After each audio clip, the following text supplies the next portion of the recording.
Hola, ¿qué tal? Sean todos bienvenidos nuevamente a este subprograma de Signos Vitales, un espacio donde promovemos hábitos saludables y mejoramos el bienestar general a todas las edades a través de los diferentes temas que traemos para nuestros televidentes y nuestros seguidores de las redes sociales de AUPAN Televisión. Es un placer acompañarlos nuevamente este viernes y hoy trataremos un tema muy importante: la emocionalidad. ¿Alguna vez se ha preguntado si está habitando correctamente su emocionalidad? Para eso tenemos a nuestra invitada, Estefanía Arroyave Arteaga. Estefanía, bienvenida. Hola Lina, muchas gracias por la invitación. Muy contenta de estar hoy acá compartiendo con todos ustedes. Mil gracias por estar en nuestro programa Signos Vitales, y es muy importante tratar el tema de la emocionalidad, cómo estamos en cuanto a nuestras emociones y si las estamos tratando de la manera correcta. Podríamos iniciar, Estefa, ¿qué significa habitar correctamente la emocionalidad? Claro que sí, yo creo que esa es una muy buena pregunta porque creo que la mayoría de personas no se cuestionan cómo están habitando su emocionalidad. Incluso, Lina, ¿cuándo fue la última vez o si en algún momento te has hecho la pregunta de cómo estás habitando tu emocionalidad o piensas de habitar la emocionalidad, qué significa de pronto para Lina? Habitar sí entraría como en una duda gigante porque no sabría cómo relacionar el habitar con la emocionalidad, pero sí soy muy consciente que se debe muchas veces hablar consigo misma, cómo me estoy sintiendo, cómo está mi relación con mi familia, con las demás personas y cómo estoy manejando toda esa cantidad de emociones que puedo vivir, por ejemplo, en el día. Si estoy feliz, si estoy a gusto, si estoy un poco molesta con algún familiar, por ejemplo, con algún compañero de trabajo. Sí, eh, tienes mucha razón en todo lo que dices, principalmente, por ejemplo, las emociones son muy importantes porque nos acompañan todo el tiempo. En el día, cuántas emociones no experimentamos cuando estamos con un amigo, cuando estamos en el trabajo, cuando estamos estudiando. Incluso los pensamientos generan una emoción. Una emoción es una reacción psicosomática que se expresa tanto en el cuerpo, fisiológicamente, como en la conducta. Entonces es algo que sí o sí nos debe de incumbir a todos y debemos procurar estar habitando correctamente nuestra emocionalidad. Entonces, para responderte a tu pregunta, habitar correctamente nuestra emocionalidad es darnos ese espacio de sentir, de conocer lo que estamos sintiendo, de permitirnos transitar esa emoción. En muchas ocasiones ni siquiera sabemos qué estamos sintiendo. Incluso no sabemos en qué palabras poner lo que estamos sintiendo. No sabemos si es tristeza, no sabemos si es angustia. Entonces, habitar nuestra emocionalidad es darnos el espacio de poder sentir todas esas emociones por las cuales transitamos día a día, sin juicios, porque muchas veces somos muy duros con nosotros mismos. También, digamos, por el contexto sociocultural, porque estamos en una cultura todavía que se juzga mucho por la, digamos, expresión emocional. Todavía vemos mucho a personas que le dicen a un niño: no llore, que usted es hombre y los hombres no lloran. Entonces creo que es muy importante darle como ese foco de atención a la emocionalidad porque es lo que nos mueve como seres humanos. Y es muy normal que nos levantemos un día un poco bajoneados, sin querer socializar mucho, Estefa, y es totalmente normal, y que pasen unas horitas y ya yo me encuentre alegre, con ganas de conversar con mi familia, con un compañero de trabajo. Es totalmente válido. No nos tenemos que dar esos golpes de pecho o castigarnos de alguna manera porque me levanté de cierta forma y ya estoy como un poco más contenta en el día. Claro, somos seres humanos y como lo decía ahorita, transitamos por muchas emociones. La cuestión ahí es saber cómo gestionar esas emociones, ¿cierto? Entra mucho la gestión emocional y la inteligencia emocional. Daniel Goleman es uno de los principales autores que hace referencia como al concepto de inteligencia emocional, que ahí él habla de diferentes habilidades que debe tener una persona para tener inteligencia emocional. Entonces, él habla, digamos, de dos tipos de inteligencia, que es la inteligencia intrapersonal, que son esas habilidades que yo debo tener, como el autoconocimiento, que entra, digamos, ahí el reconocimiento emocional, reconocer mi emoción, permitirme transitarla. Entonces ahí sería, también entra el autocontrol, pero en muchas ocasiones la gente, eh, creo que no entiende muy bien el concepto de autocontrol con gestión emocional, porque entonces esos dos conceptos los unen como, digamos, reprimir la emoción. Sí. Y esa no es la intención de la gestión emocional, sino la intención de la gestión emocional, lo que se busca con eso es que la persona pueda transitar esa emoción sin reprimirla, pero teniendo buenas herramientas para que cuando esa persona transite por esa emoción, no, digamos, cause algún, eh, problema en su entorno y tampoco a sí mismo, porque en muchas ocasiones, no sé si te ha pasado que de pronto no tenemos una buena gestión emocional de la ira, de la tristeza, y se nos sale una mala palabra con un familiar, en el trabajo, que nos puede perjudicar demasiado, y después decimos como, ¿yo por qué reaccioné de esa manera? ¿Yo por qué dije eso que ya en estos momentos no lo pienso? Sí. Entonces ahí es cuando no podemos dejar que nuestra emoción controle nuestra conducta.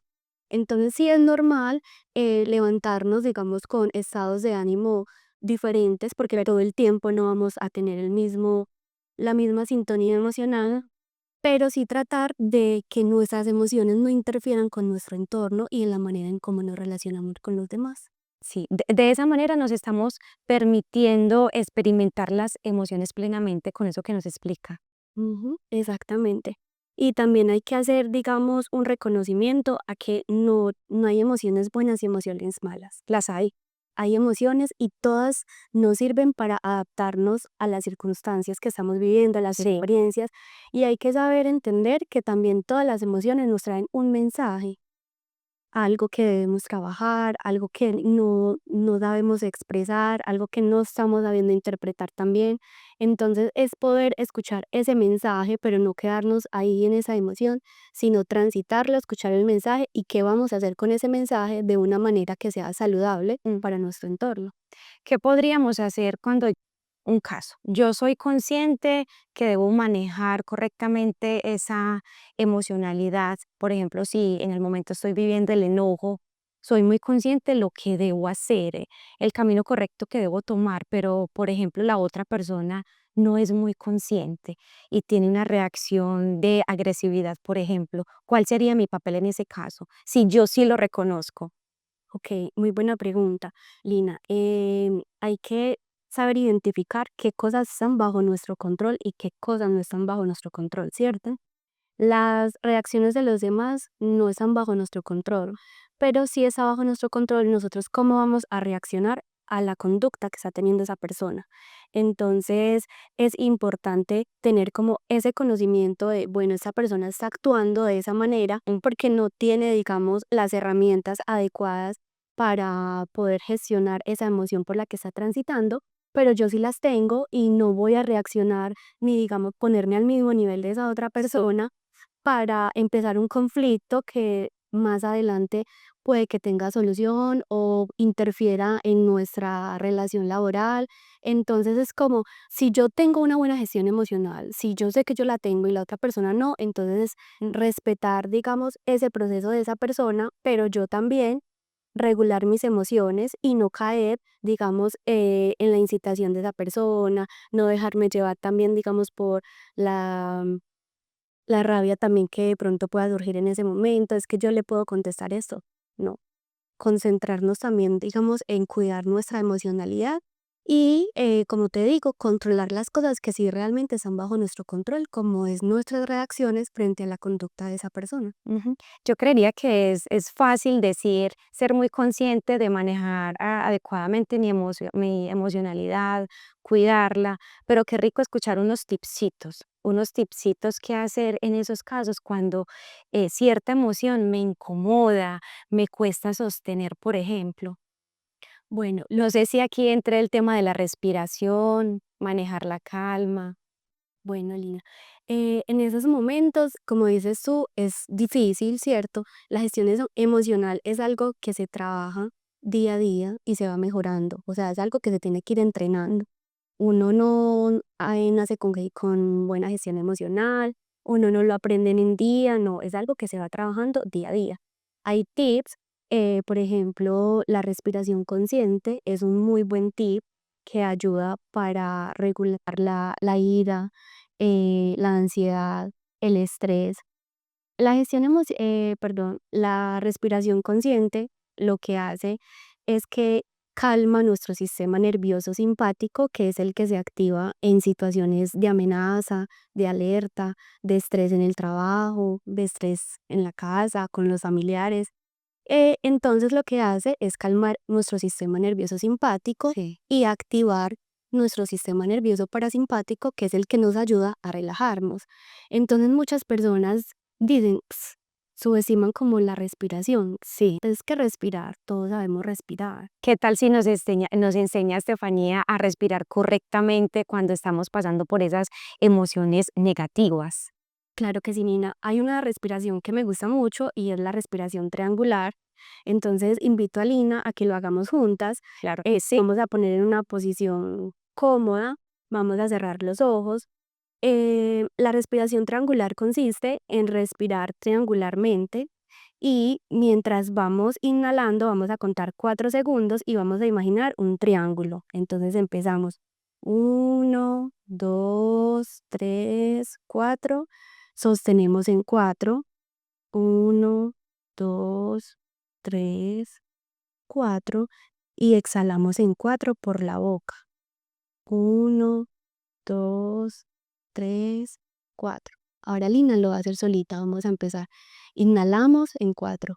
1, 2, 3, 4. Sostenemos en 4. 1, 2, 3, 4. Exhalamos por la boca. 1, 2, 3, 4. Este ejercicio se recomienda hacerlo entre 3 o 4 veces. Si la persona lo requiere, lo puede hacer más veces, las veces que sea necesario para calmar su sistema nervioso. Y eso nos ayuda a relajarnos. ¿Alguna vez lo habías hecho? ¿Es tu primera vez? Pero no pensando en un triángulo. Ujú. Hay muchas maneras de hacer la respiración consciente, como la de ASEX. Respirar lentamente, tomar aire por la nariz Exacto. y exhalar por la boca, siempre despacio, nunca acelerarme en medio de la respiración. Y me lo han recomendado en momentos donde de pronto puedo estar un poco exaltada, enojada, ansiosa, nerviosa, y considero que sí funciona, Estefa. ¿Te ha servido? Sí, claro que sí.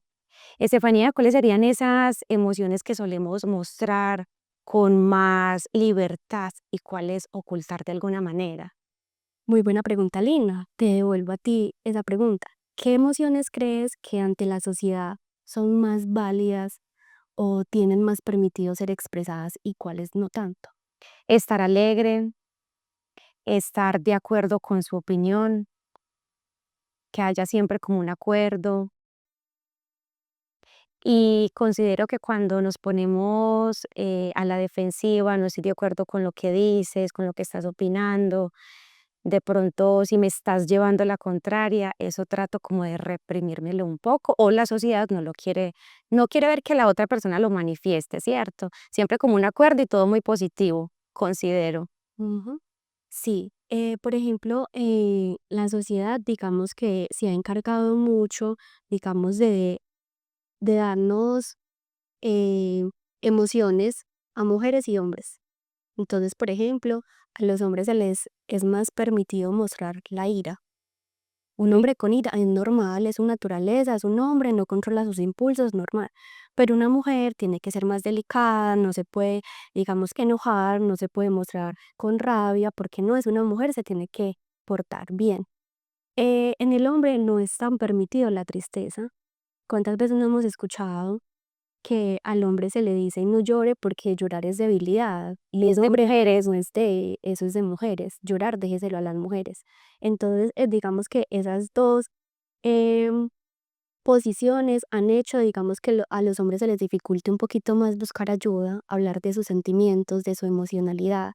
Y muchas ocasiones uno se cruza con personas del sexo masculino que, o sea, tienen tantos problemas de gestión emocional por eso mismo, porque desde la casa no se hace esa psicoeducación, no se permite la libre expresión emocional, entonces ellos en su vida adulta ya no saben cómo manejar todo eso y se les dificulta demasiado buscar esa ayuda. Y cuando encontramos a esos hombres que sí se permiten expresar esa emocionalidad, sentirse tristes, llorar, desahogarse, puede pasar que algunas personas se extrañen por este comportamiento porque están acostumbradas precisamente a eso, ¿no? Esto es de mujeres, de débiles, empiezan a catalogar de alguna manera. Sí, Se generan ciertos estigmas.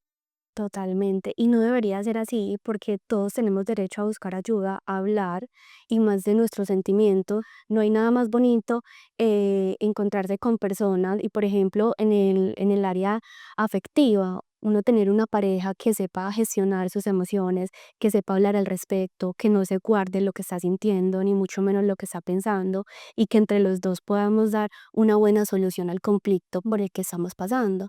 Entonces hay que pensar eso también, que lo que estamos enseñando desde casa, desde que están pequeños, los va a afectar en su vida adulta y nos va a afectar a nosotros también, a la familia, a todo su entorno y a la persona. Ahora que toca el tema de la pareja, cómo influye el entorno familiar, digamos, la comunidad como tal, la sociedad, el trabajo. Lina, demasiado. O sea, la familia, como lo decía ahorita, es la que moldea, digamos, esas expresiones emocionales. La familia es la primera base de aprendizaje que tiene un niño. Entonces, en la familia aprendemos qué emociones se pueden expresar, cómo vamos a expresar las emociones. Si, por ejemplo, un niño ve que en la casa se permite expresar la rabia, va a ser una persona que por donde vaya, sin miedo a lo que vaya a ocasionar esa expresión de la ira, la va a tener y no va a tener una buena gestión emocional de esa ira. Por el contrario, si en la casa no le permiten a los niños expresar su emocionalidad, va a ser alguien que no sea, digamos, consciente de su emocionalidad y que no tenga las herramientas necesarias para desarrollarla. Esto ¿Sabes? en cuanto a la familia. Algunos consejos que le pueda brindar a los padres para que manejen correctamente o traten correctamente el tema de la emocionalidad con sus hijos y no los perjudiquen a futuro.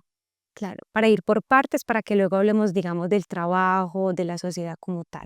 Bueno, Lit, primero que todo, ellos deberían también darse la oportunidad de reconocer su emocionalidad, porque ellos también son, digamos, personas que necesitan expresar su emocionalidad. Y si ellos primero no trabajan en esa emocionalidad de ellos, ¿cómo esperan que sus hijos tengan un buen referente de esa expresión de emocionalidad? Y todo se transmite. Entonces yo creo que el primer trabajo es empezar por ahí. Como padres tienen una gran responsabilidad con esos niños que los toman de ejemplo y también educar a los niños sobre cuáles son las emociones, cómo se expresan. Eh, la recomendación sería esa, que ellos empiecen a trabajar en su emocionalidad también para ser un buen referente para esos niños y no estigmatizar las emociones, no tener que decirle al niño no llore porque usted es el niño y eso es para las mujeres. O sea, no podemos estigmatizar las emociones y no hay emociones buenas y emociones malas, como le decía ahorita, todas las emociones nos ayudan en algo, son adaptativas para nuestro entorno. Entonces, esa sería como mi primera recomendación. Y en cuanto al trabajo, ¿cómo lo podemos manejar? Bueno, en el trabajo es algo complejo porque digamos que el trabajo, digamos, dependiendo de los valores, las normas de la empresa, de las personas de nuestro alrededor, eso va a hacer que se refuerce o por el contrario se empiece a cuestionar esa manera de expresión, ¿cierto? Por ejemplo, socialmente, digamos que uno debería empezar a cuestionarse todas esas creencias que le han inculcado a uno respecto a la emocionalidad y a la expresión de las emociones. Entonces, también empezar a cuestionarse todas esas creencias que nos han inculcado desde pequeños y que nos siguen imponiendo y empezar a deconstruir todos esos pensamientos y empezar a interiorizarnos que mostrar, digamos, nuestra emocionalidad no es debilidad, antes es valentía, es fortaleza. porque eso nos hace mejores personas. Y no siempre sucede que por el hecho de ser la niña de la casa y sí se les ha permitido llorar, sentirse frágil. No, muchas veces sucede también que algunos padres dicen, no, no llore, porque va a llorar y con cierta agresividad. Entonces, qué bueno que nos brinde también algunas recomendaciones para esas familias que no sé si es por falta de educación, tienden a tener un comportamiento muy fuerte con sus hijos. Yo creo que sí, Lina. Yo digo que todo lo que dijiste es por falta de psicoeducación, porque creo yo que, por ejemplo, en los colegios nos enseñan a sumar, a restar, a dividir, y nunca nos enseñan sobre gestión emocional, sobre las emociones, sino que es algo que uno va descubriendo poco a poco y con lo que el entorno le va permitiendo a uno. Entonces, si digamos estamos en un entorno, crecemos en una familia donde nunca ha sido permitido la libre expresión emocional, donde usted solamente llora por una razón que realmente sea justificable llorar para esas personas, entonces es muy difícil, digamos, que esa persona cambie si su entorno no cambia también. Y si esa persona todavía, digamos, no tiene la capacidad de ser tan consciente sobre su emocionalidad y su individualidad, que porque mi familia actúa de esa manera, no significa que yo también tenga que hacerlo de la misma manera. Yo puedo cambiar ese ciclo, pero a un niño pues todavía no tiene la capacidad de hacer como esa distinción, pero un adulto sí. Entonces todavía estamos, digamos, en ese cambio, en esa educación, pero sí es importante que la psicoeducación se empiece tanto en la familia, en el colegio también se deberían empezar a tocar estos temas de psicoeducación emocional. Me parece que es muy importante para los niños, porque los niños en el colegio llegan muchas veces que son impulsivos, que no saben controlar sus impulsos, que no saben controlar su ira, o por el contrario, que son niños tímidos, que se dejan, digamos, lastimar de otras personas. Entonces, es como darle esas herramientas a ese niño para que se aprenda a defender de su entorno, porque no sabemos más adelante con qué situaciones se puede encontrar, que lo pongan en una situación de vulnerabilidad. Sí, gracias, Estefanía. En este espacio es súper importante la participación de nuestros televidentes. Tienen algunas preguntas para usted. Vamos a conocer la primera.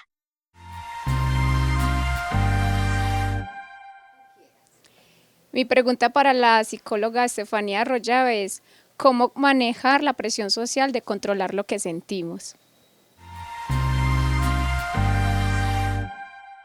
Muchas gracias al televidente por hacer su aporte y su pregunta. Bueno, Lina, como lo decía ahorita, es muy importante empezarnos a cuestionar ese tipo de creencias con las que hemos crecido durante toda la vida y empezar a interiorizar que mostrar nuestros sentimientos y tener una libre expresión emocional no es sinónimo de debilidad, sino por el contrario, es sinónimo de fortaleza y de valentía.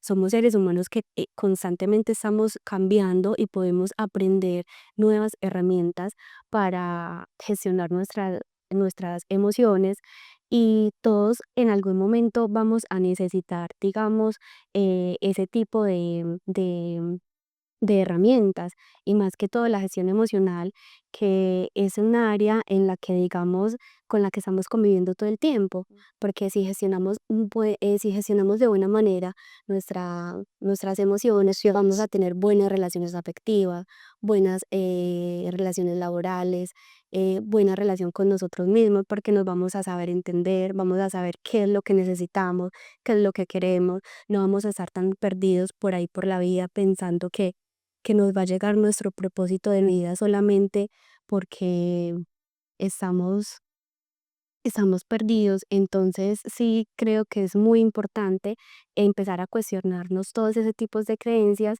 y darle prioridad a nuestra salud mental, empezando por el reconocimiento emocional. Estefanía, hace poco me enteré de una página que tiene junto a otra compañera y qué importante que nos cuente de qué trata, cuál es el objetivo de esta. Muchas veces las personas no cuentan con los recursos suficientes para buscar a un psicólogo, a ese profesional que lo oriente en cuanto a estos temas tan importantes, el manejo de la emocionalidad. Qué bueno que nos cuente de qué trata esa página. Claro que sí, Lina. Bueno, sí, este proyecto lo tengo con mi compañera Luisa. Es una iniciativa que tuvimos pensando en eso mismo, en el bienestar emocional, queremos, digamos, poder llegar a ser un referente de salud mental para las personas que, digamos, no tienen tanto acceso a estos espacios de psicoterapia, de bienestar emocional. Entonces queremos aportar nuestro granito de arena, empezar con este proyecto.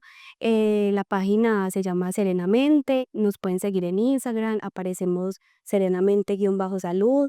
Ahí compartimos tips de salud mental, de bienestar emocional. También estamos empezando con talleres. El primer taller se llama Habitando nuestra emocionalidad, precisamente para empezar por lo más importante que son las emociones, para que las personas empiecen a identificar y dar ese primer paso de identificar, reconocer y poder darse el espacio de gestionar correctamente sus emociones de una manera saludable tanto para ellas y su entorno. La idea con este taller es brindarle herramientas prácticas a todas las personas que participen de este para que en su día a día puedan tener una buena gestión emocional. El primer taller va a ser este 21 de junio. ¿Qué más les cuento? Tiene un costo, el costo es de 72.000 pesos, incluye toda la experiencia, los materiales que se van a necesitar en el taller, un refrigerio y un pequeño recordatorio.